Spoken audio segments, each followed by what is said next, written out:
And Joe's whole thing that he's supposed to be doing and failing at miserably. Joe don't know how to mind his damn business. Joe don't know how to be antisocial. It's ridiculous. He wants to keep to himself, not get involved. He's looking at his neighbors through the window and saying that the best way to stay out of folks' business is to know their business. What, Joe? Joe, come on, Joe. Come on, Joe. What's up? Welcome back to my channel, King Nikki TV, where I give you commentary on popular movies and TV shows. In this video, I will be recapping and reviewing the Netflix series You, Season 4, Part 1. Our favorite stalker is back. Although this time around, it's not so fun. Now, we are back for our 4th season. I have been a huge fan of the show You, even though really I haven't really loved this show since season 1. I just feel like season 1 was brilliant. The longer the show goes on, for me, it gets really ridiculous, and we just keep getting unlikable characters, in my opinion. Even though sprinkled throughout the 2nd and 3rd season, there were characters that I liked. But I am not the biggest fan of Love. She was insufferable, as was her brother. What was his name? 40. And the whole storyline with him drugging Joe, I'm just like, baby, in what world is it okay to just freaking drug people and drug your friends? I don't know. It just has gotten so ridiculous. Now we are back for season 4. And I won't say I had high hopes, but I was excited. I was excited to see this. I was excited to see how they would reinvent the show, where they would go. And it's nothing wrong with doing something different. That is always the way to go. But I'm just feeling like, child, at this point, they need to just stick with tried and true. Now, for season 4, they have decided to make this a murder mystery. And instead of Joe being the stalker, he is the one being stalked. And trust me, it is not as fun as it sounds. He is now in London. And personally, for me, I find British accents very hard to understand. I had to have my captions on the whole time. Now, again, that is just my personal thing and experience with the series. It was really hard for me to understand the British characters. I don't know what it is with my ears, but it is just so hard for me to understand the British accent. But that aside, we get introduced like very clumsily, like very just thrown in. We get introduced to a ton of new characters, and it's kind of hastily done, and I don't like the way it's done. Pretty much, Joe is a professor in London. He got this new identity because, of course, Love's family is rich. They sent like I don't even want to call him a private investigator. They sent a private investigator type of person to look for Joe. I guess they just did not believe the story that he was dead. And at this point, Joe has killed 2 of their children. Wait, no, he hasn't. Love killed her brother. That's right. Love killed her brother. But anyway, 2 of their children are dead. And it all links back to Joe. They aren't buying the story that he was dead. He faked his death. And they send this guy to track him down and kill him. But instead, this guy is like, look, I'm kind of tired of this. I don't want to, I just want to run off into the sunset, go off into retirement. So here's what you're going to do. You are going to become a new person. I have a whole identity for you. Don't worry. It's a great background, college degree, everything that Joe could need to start over. Now, Joe is still in love with, what was her name? Marianne from last season. And that is kind of how he gets here. He initially goes to Paris to track her down, and I would have much preferred a season with him just stalking her because she was a much more likable character. Now he tracks her down through a painting that she does. He finds out that she's at this art fest in Paris. And when I tell you, she looks at him when she finally sees Joe, and she has this look of like recognition, like, oh, wait, I know that person. And then it just changes to like, oh, shoot, this is the nigga that killed my baby daddy. And she kind of takes off running. Of course, she's scared. Joe runs after her. But I didn't understand. If I'm trying to run away from somebody that I feel is a stalker and a killer, I'm not gonna run to a secluded area. She like leaves the crowd because we're at a festival, and I would think you would feel a lot safer in the crowd, but whatever. She runs off. They end up in like this secluded building, and she pulls out a knife that, you know, really did little for her. He easily gets the knife from her and he tosses it, and he tries to tell her, she says he's a murderer. And he's like, I'm not who you think I am. I'm going to prove it. He lets her go. Now, the guy from the Quinn family that tracks Joe down tells him that Marianne is the only person that knows he's still alive, and Joe needs to get rid of her. Joe decides not to. Instead, he kind of snatches her necklace. He sends it to the guy in a text message as proof that it is done. Now, Joe is in London. He's a professor at a college. And wait, no, it's a high school. Sorry. He's a professor at this high school, or is it a college? I don't know, y'all. Honestly, I was so uninterested in this season. It was god awful, so I might get some of these details wrong, but he's a teacher. Okay, he teaching folk. I don't know if they college folk or they teenage high school folks, but he teaching folks. And he has a co-worker who is this rich, snobbish guy, and he introduces Joe to what is going to be our main cast of characters this season, which is a group of like rich British snobby folk. I think somebody in the group is American, but whatever. They're all rich and snobs. And all of the characters are very just cardboard cutout, one-dimensional, insufferable, asinine characters that really don't bring anything dynamic or interesting. I will say I wasn't the biggest fan of Love. Honestly, I wasn't happy she came back for another season, but at least Baby was interesting. Like, at least it was like an interesting dynamic and entertaining to watch her and Joe, and just her in general, and everything that happened with that storyline. Nothing about these characters is interesting or entertaining in the slightest. And a lot of this, look, I still like Joe. Joe is still Joeing. But his moral, like, superiority is so trippy. Like, bruh, you're a stalker, you're a murderer, and you're a pervert. You be like stealing women underwear and doing strange stuff with them. So it's very odd to me how he just feels so morally superior, because he's trying to do the right thing and he's trying to be a good guy. In Joe's twisted world, he is not this bad guy, stalker, sociopath. He feels like he kind of just does what he has to do, and he's now with his new identity, he wants to live a good life. He says no more women. He is back to his true love, which is books. So our you this season is not a woman that he has a crush on. It is actually a stalker that is obsessed with Joe. So the tables has turned slightly.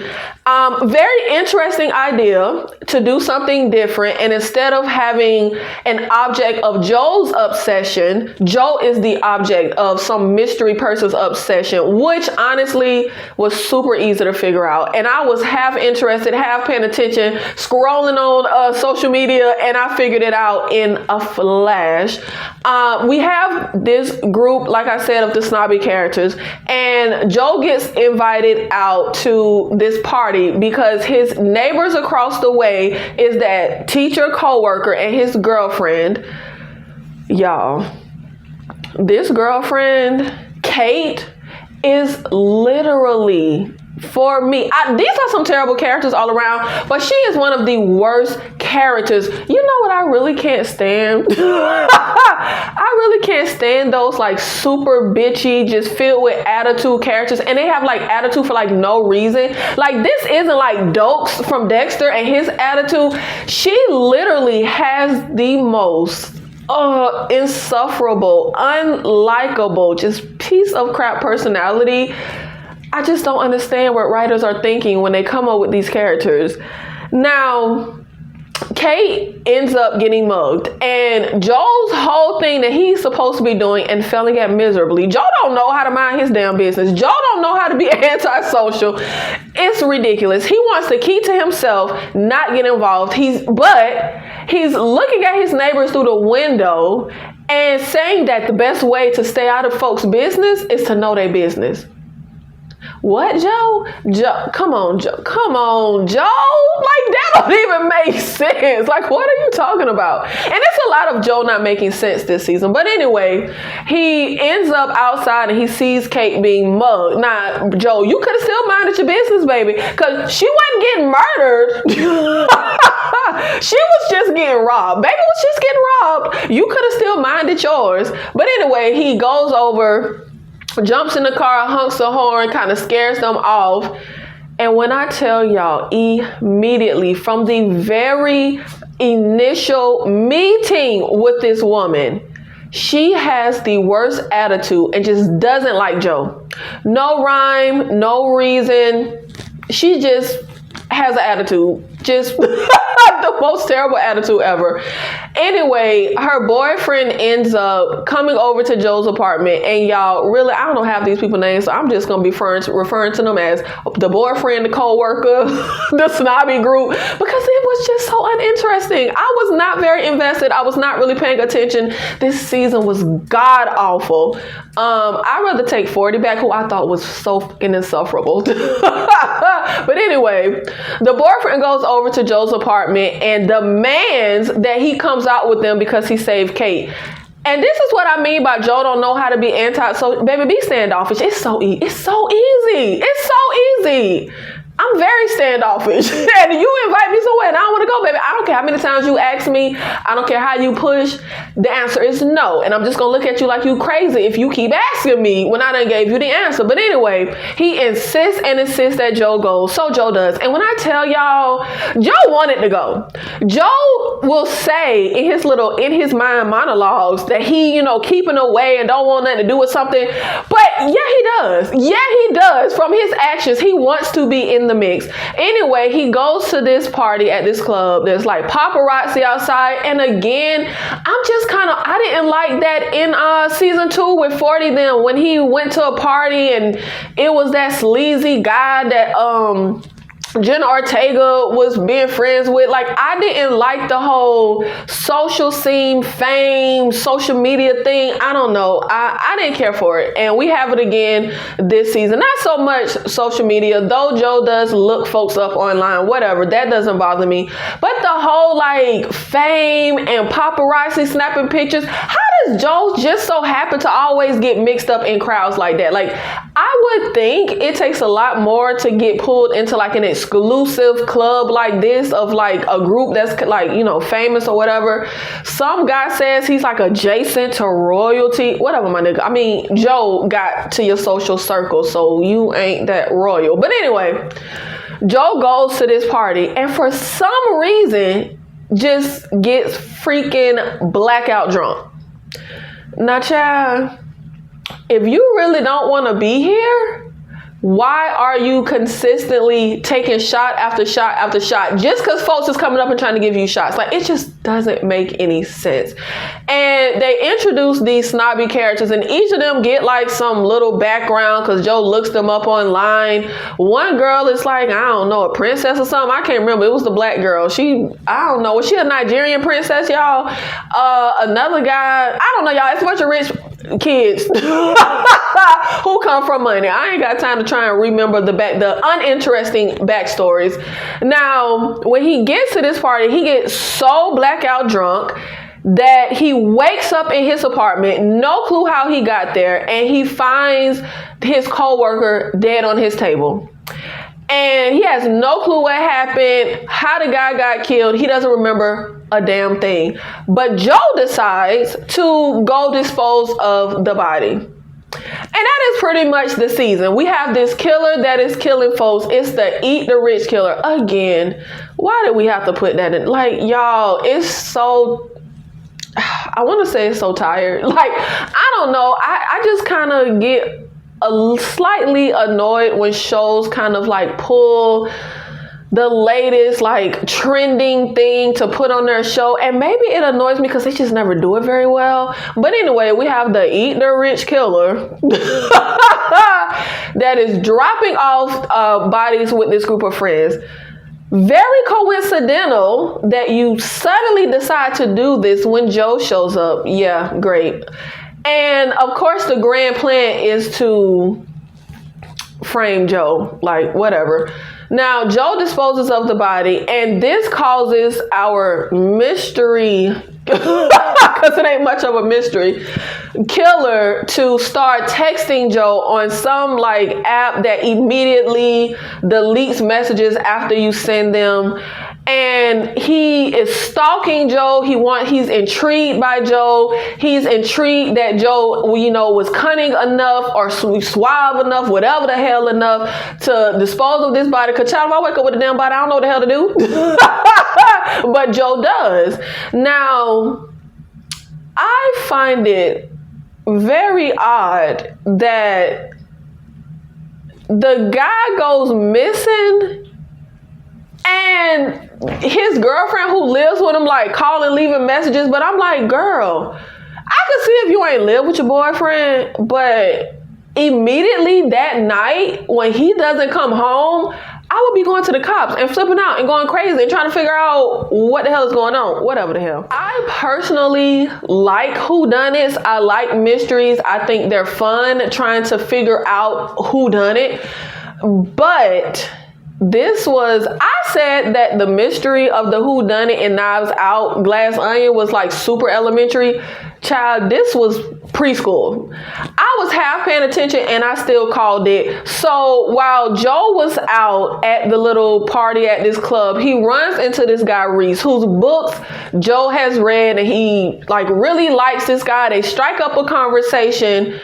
And when I tell y'all, immediately, between looking up at the screen, fussing at my dogs because they wouldn't stop playing and ripping and running across me while I was laying on the sofa, and scrolling on Twitter and reading crap and then scrolling on YouTube, between all that while I was watching the show, I still called it in 2.5 seconds that the mystery killer was Reese.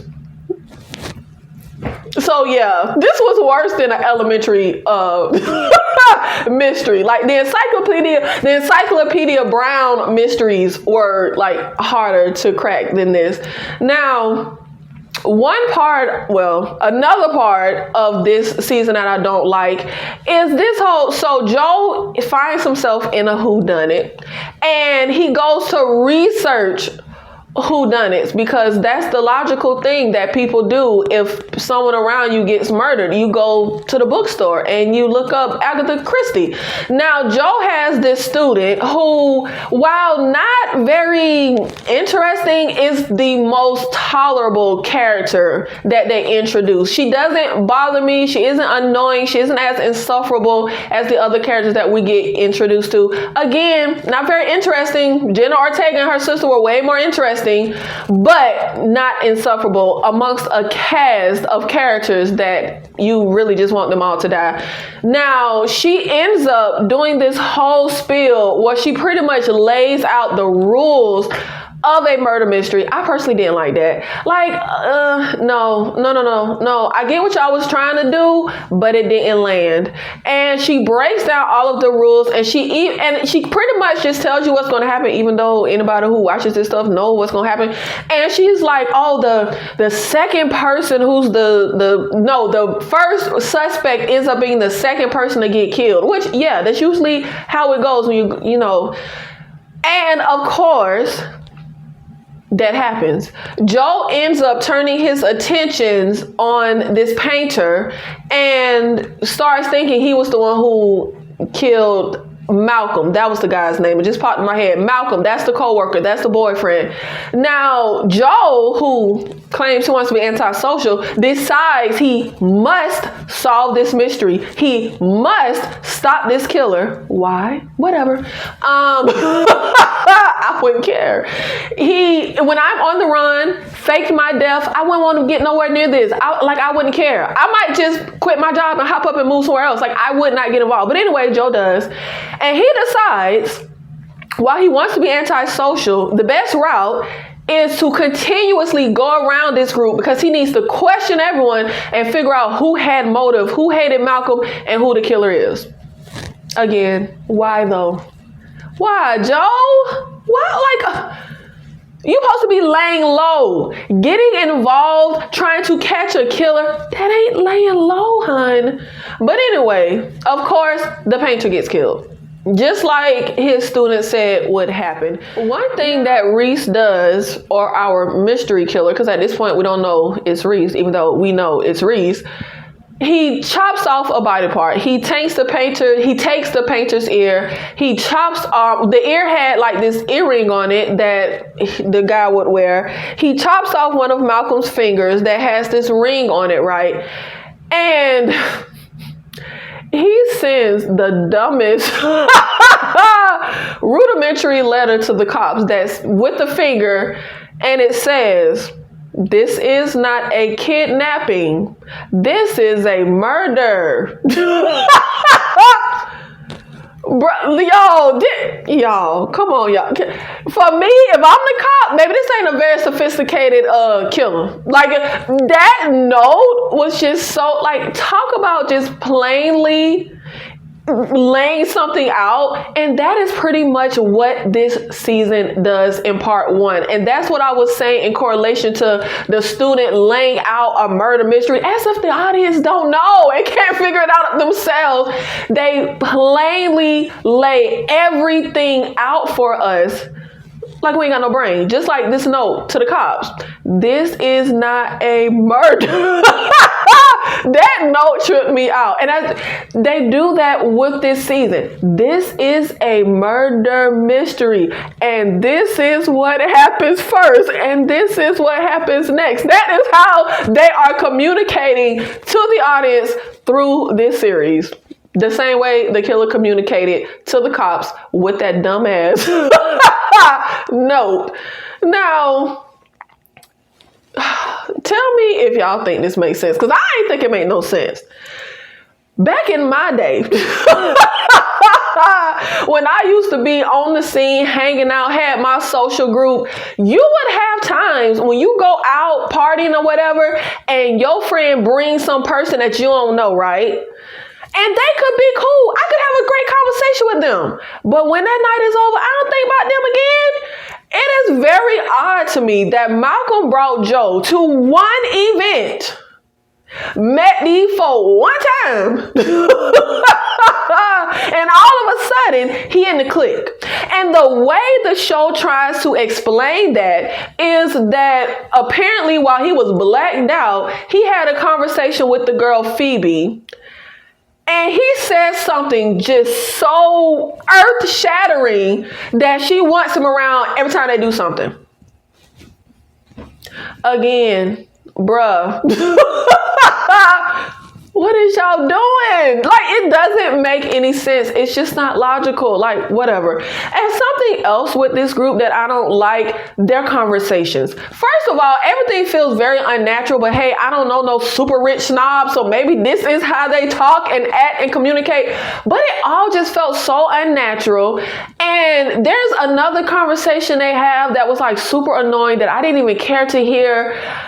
Oh, Lord, can I even remember what the hell they were saying? It was something about F democracy. That's what it was. They're like F democracy, and they go into this whole spiel. Y'all, it's so annoying. I don't want to hear this. I don't care about rich folk problems and them crying about whatever the hell they was crying about on this show. Oh, y'all, like, why would we could have introduced a group that had nothing to do with being rich, snobby, and not rich. You know what? Let me stop calling them rich. Wealthy. They come from family money. They got generations and a bloodline of damn money. We didn't need that. Like, it was a lot more like inventive, fun, you know, groups of people we could have explored. And if you're going to give me snobby rich, give me like other characters too. Let's like, you know, toss it up. We didn't need all the characters to they're all literally like the same. Like literally. Now, we have a bodyguard for Phoebe. I think he's Phoebe's bodyguard, but he pretty much is the bodyguard for Phoebe and her boyfriend, right? Now, when I tell y'all, Joe, how the hell this nigga gets away with murder time and time again is beyond me, because he ain't no Dexter. Joe got caught every time he went snooping. Literally. When I tell you, baby, Dexter used to be breaking into niggas' houses in the broad daylight and ain't get caught. Every time Joe went to snoop, because he was playing detective this season, he got caught. He goes to spy on Phoebe's boyfriend when he feels he's a suspect. And that is when we get the amazing subplot of Phoebe's boyfriend not only being gay, but wanting folks to pee on him. And we actually get a scene of the nigga peeing on him, because we really needed that in the story. That, you know, all these seasons of watching you, that is exactly what I was always saying. I was like, y'all, why ain't no pee play on this show? Why ain't nobody peeing on nobody? Like, that was the one thing that fans was really screaming for from this show. And I am so glad they put it in there. So as he's peeping in and seeing the boy get peed on, the bodyguard catches him. And he has run-ins with the bodyguard. Now, when he feels like Kate is in danger, he starts following Kate, because his brilliant plan is to be with her since he feels she's the next victim. And all I kept thinking is, because he talked to the cops because he was the last person to see Malcolm alive, and all I kept thinking is, nigga, you just finna be the last person to see the victim alive yet again. I feel like following who you think is going to be the next victim is a terrible idea when you are already the last person to see the last victim alive. Come on, Joe. Now, the bodyguard follows Joe following Kate and runs into him. They get into the scuffle and he finds the ring of Malcolm in Joe's pocket, obviously planted. Now, the attitude that the bodyguard, I think his name was Vic, had towards Joe made a lot of sense. 100%. Warranted, logical. He didn't just hate Joe from the beginning. Like, it made sense. And that is what I mean when it comes to Kate. It's like, you can have an attitude, you know, as a character in the series, but come on, baby, let it make sense. Like, let it be warranted. Kate just walked around with this. Oh, God, y'all, I just can't with Kate. I can't stand that character. I was like, Joe, let her die. Like, if she next, let her die, baby. Let her die. Go. Let the whole group die, really. Now, Joe ends up killing the bodyguard. They get into a scuffle. They get into a fight. Joe takes the bodyguard out, which I thought ain't make no sense. There ain't no way this little white boy was able to take out this bodyguard who looked like he done been around the block and knew what the he was doing and could hold his own. But anyway, now Joe ends up with the tired storyline with Kate of we hate each other and then we have sex and we love each other. Y'all, do you know how many times, like, come on, like, y'all, really, come on, come on, writers, like, that's the best y'all could come up with. Oh, y'all, when I tell you, I was so over this. I was so, really, from the start, from episode 1, I was truly so just not invested, so bored, so just like, this show it just ain't hitting no more. Like, it's just not. They've lost it. You ain't you and no more. They have lost it. It has gone downhill. But hey, maybe they haven't. Maybe it's just me. This is only February, but I'm really feeling like by the time we get to December, You is going to be my worst TV show of the year, because y'all, it was bad. Oh God, Jesus, like, I was so over it. But anyway, something else with this show that is really one of my biggest gripes this season is Joe's narrating in his head. It gets so tiresome, repetitive, and ridiculous. Joe be talking to folks and literally just stands there quiet while he give a 2-minute monologue in his head. Come on now, child. But don't nobody think nothing is off with him. Come, y'all, like I can't. This has gotten so terrible. Look, Dexter started going down in flames towards them final seasons, but baby, it had a lot more than just like a one great season. I really feel like you only had one great season. Then they had mediocre seasons with some bright spots. And now we have a terrible season. Why did they break this into a 2-part? God, that was so unnecessary. And really, they gonna lose viewership. Well, if anybody is like me, because when I tell you, I'm not watching part 2. Like, I could give a ish about part 2. I am not sitting through part 2 because part 1 was, y'all, what's another word for insufferable? Oh God, I barely made it. I literally barely made it. Now, they end up, the group of rich snobs go out to one of the friends' like secluded country home, and of course Joe gets invited. But instead of getting invited by Phoebe, he got invited by this other guy in the group that don't even like him and only gives him an attitude. And it was so illogical. If I don't like somebody, why would I invite them on the weekend getaway? What was the point of that? Especially because at this point, we don't know who the killer is. Yes, we do, but we don't know. And Joe is texting, and now they're saying that the killer is saying, okay, we could meet. So, old boy who invites Joe ain't the killer. So what do he want Joe here for? Like, come on, y'all. Like, really, like, for real. How does that make any amount of sense? In the slightest, that this guy would really want Joe to come on the weekend getaway.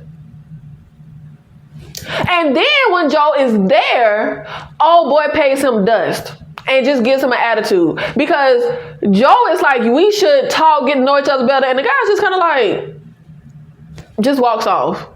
Like, don't even care to interact with Joe. So why did you invite him if you are not going to interact with him?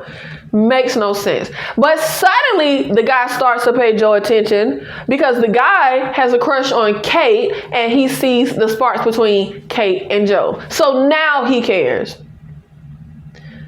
But why was Joe here in the first place? Whatever. Like, y'all, whatever. Now, while they are here on this trip, we have one girl, Gemma, who literally, I want to say might be worse than everybody, but no, she not. Because standing by letting ish happen is, for me, it's the same as it happening, as being the one, doing it. Now, she literally treats the staff horrifically. Embarrassing them, treating them like they are less than people. She makes the guy, they're outside playing some game, and she makes one of the guys that works there get down on his hands and knees while they playing a little game and chucking, what was it, like a ball or something or whatever. She freaking assaults the guy when they eating, grabbing his butt. Like, girl, that's sexual assault. Like, you can't just be grabbing a man, like, girl.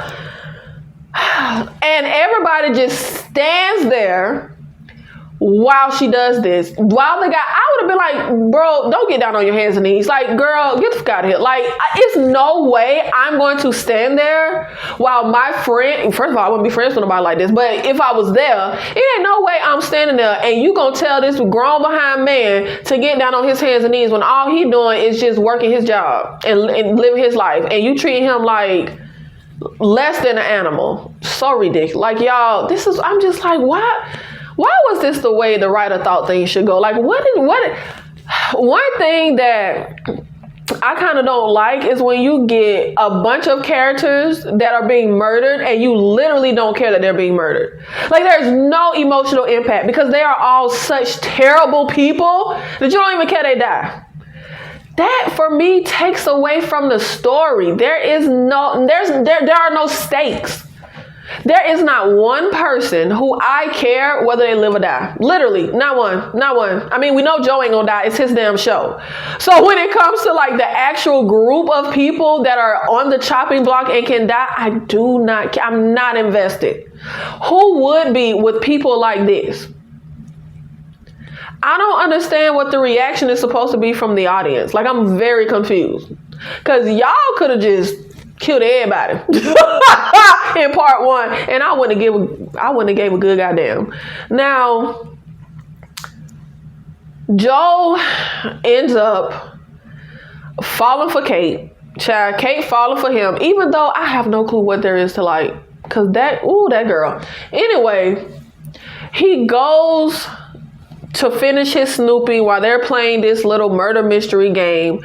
And he goes to snoop in the guy's room that invited him that likes Kate, whose name I can't even remember, child.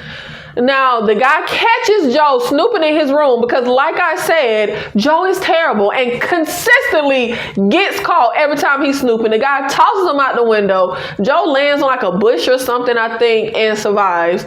And when he's walking back in, he hears Kate scream and he runs up to her room, like busts through the door because it was like locked or something. And he sees Gemma dead. Kate is holding a knife. And long story short, Kate walked in, found her dead, and for some reason picked up the damn knife, child. And her and Joe have a conversation. She's scared that she's going to be blamed or whatever. She has this rich dad who sent security and she doesn't want to tell them because then she says her dad will have like some kind of power or whatever over her. Whatever the hell, y'all. I don't care. It don't make no sense. Because if I'm freaking rich and powerful, I'm not worried about somebody believing I did something that I ain't do.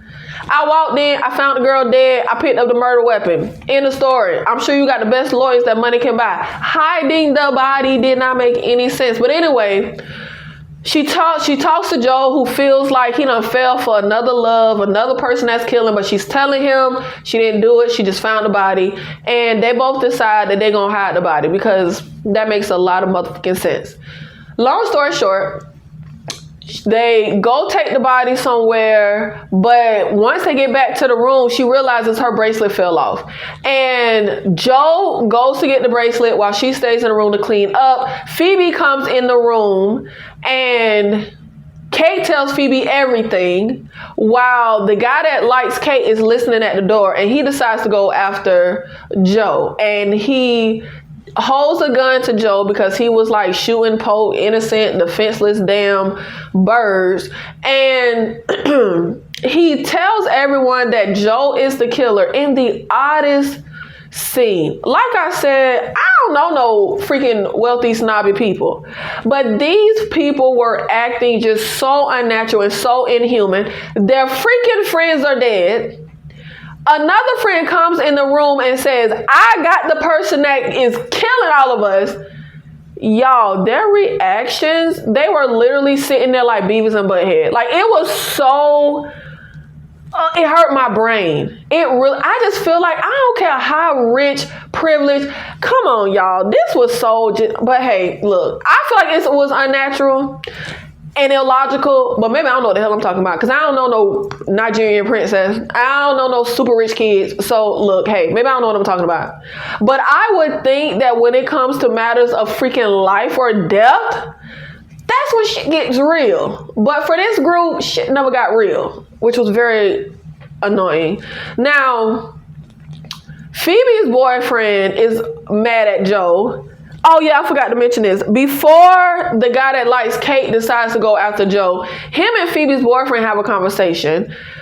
Phoebe felt like something was going on with her boyfriend. She walked in on him talking to one of the men, and even though they didn't do nothing, she felt the body language and all that stuff that was happening. And she goes to Joe And Kate, just as they, trying to hide the body and they just trying to get her out, Joe tells her that her boyfriend has some kind of kink that he just ain't sharing. And she goes to the boyfriend, confronts him about it. That's when he lets out that like he, like to be peed on or whatever the hell. And he ends up mad at Joe because Phoebe loves him. So she's like, okay, I pee on you, but it don't work. Cause he's like, no, it ain't just peeing on me. It's the fact that the person that be peeing on him is of like lower social status. And she breaks up with him. So now he mad at Joe. And him and the old boy having a conversation. And he's like, oh, he, having sex with Kate. And he gonna tell the boy, go take what's yours. And I'm saying, but nigga, Kate ain't his. Like, that makes absolutely no sense to be mad at Joe to say, go take what's yours. Kate ain't his, though. So that was so stupid. But anyway, we're in a room saying Joe the killer. The guy is like, look, I'm judge, jury, execution, or whatever the hell, because he got an ancestor that was, I don't know, y'all. What was the ancestor? A judge or something ish? I don't know. I ain't care enough. Now, he ends up saying Joe is sentenced to death. Phoebe's boyfriend is mad. Joe ends up fighting with the boyfriend, punches him, is able to run and get out of the room. And we get outside with Kate's freaking friend that's in love with her chasing after Joe with the gun to kill him. And Joe gets the upper hand, sneaks up behind him, knocks him out. But that is when the real killer is revealed. And it is Reese. Knocks Joe out. Joe wakes up in the dungeon, kind of reminiscent of his glass box that he will hold people in. And Joe is chained up to the wall, and he sees the other guy chained to the wall as well, who is still knocked out, which I didn't understand. We ain't used no kind of chemicals, at least not that I could remember that I was, paying attention to. Why did we hit Joe? He got knocked out, but Joe woke up sooner than old boy, who Joe first hit. So Joe hit old boy and knocked him out. Then Joe got hit second, but Joe woke up first.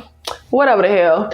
Reese reveals himself, and it's such a shock to the audience, not. And he first initially planned on framing Joe, but then he got intrigued when Joe hid disposed of Malcolm's body, found out Joe's true identity, which how the hell he did that, who knows, whatever the hell. And he wants Joe to be in partnership with him. Now, Joe tries to play along, but the guy at Reese ain't stupid. And he tells Joe to kill the other guy. And Joe has to do this while he tied up. The guy leaves the room, and Joe is trying to break free when the guy comes in. And the guy's just like, you disappointed me, now you gotta die. And he sets the room on fire and leaves just as the other guy wakes up, tied up in there. You see how just coincidentally the boy happens to be asleep and it happens to wake up, but whatever the hell. Him and Joe Joe gets himself free, and then he gets the other guy free. He actually started to run out, and the guy was yelling for him. And I'm saying, like, nigga, you just tried to shoot me down.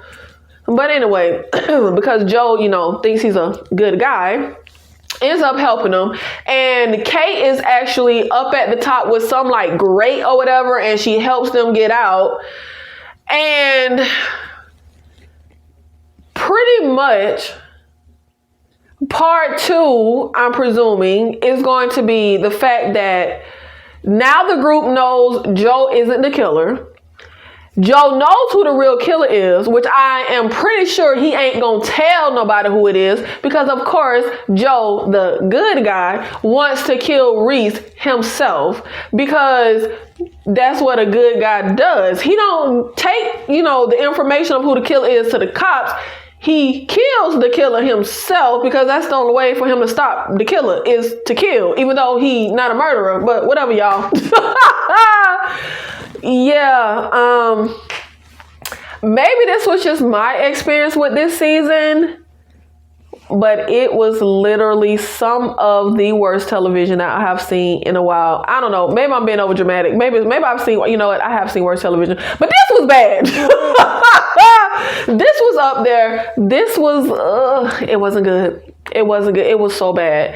And I feel like it wasn't even saved by Joe. I still like the Joe character. But a lot of the charm of the character wasn't there, and a lot of that fun dynamic that you get with Joe and the other characters that he typically interacts with wasn't there, because all the characters that he is interacting with, Joe is the only one with any type of personality or that's intriguing in any shape, way, or form. It's pretty much like Joe just walking around interacting with like cardboard cutout pieces. Like he's just in a room interacting with lifeless dolls. Like that's what it feels like. He's the only person really with anything entertaining to bring to the story. Everyone else is just duds. This season, and the writing, the ideas, very lackluster. And I will give them credit. Like I said, look, y'all did something different. Good job. I actually would have preferred different being a girl in love with Joe and obsessed and stalking him, as opposed to this stupid murder mystery that they did. Like, give me a girl that's stalking Joe and in love with Joe and obsessed with Joe. Don't make her a murderer, because we already did that with Love. But I would have rather that. I like the tried true formula that we got in season 1 of Joe being in love and stalking somebody that we got in season 2. Like, I like that. And I get that they may feel like, oh, we need to switch it up. We need to do something different. But I'm going to say don't switch it up, because y'all switching it up ain't good. For me, yeah, this show just doesn't have it anymore. It just doesn't. The writing has gone so drastically downhill. The writers don't know how to write a likable character to save their fucking life.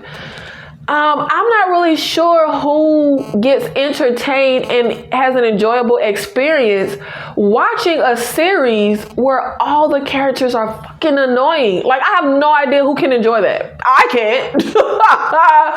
This was also extremely predictable, like down to the letter. Even when we have a conversation with Joe and Kate and he's talking about like burning something so he can feel better or something like that, when they're having a conversation about she doesn't cry or whatever the hell, and then he's looking at her through the window and she takes the portrait of her boyfriend, it's so obvious she's gonna burn it. And that window was killing me. Baby, who don't have who don't close their curtains? Who just has their curtains open wide all day, all the time, with no regard for the fact that you're doing things with the curtains open?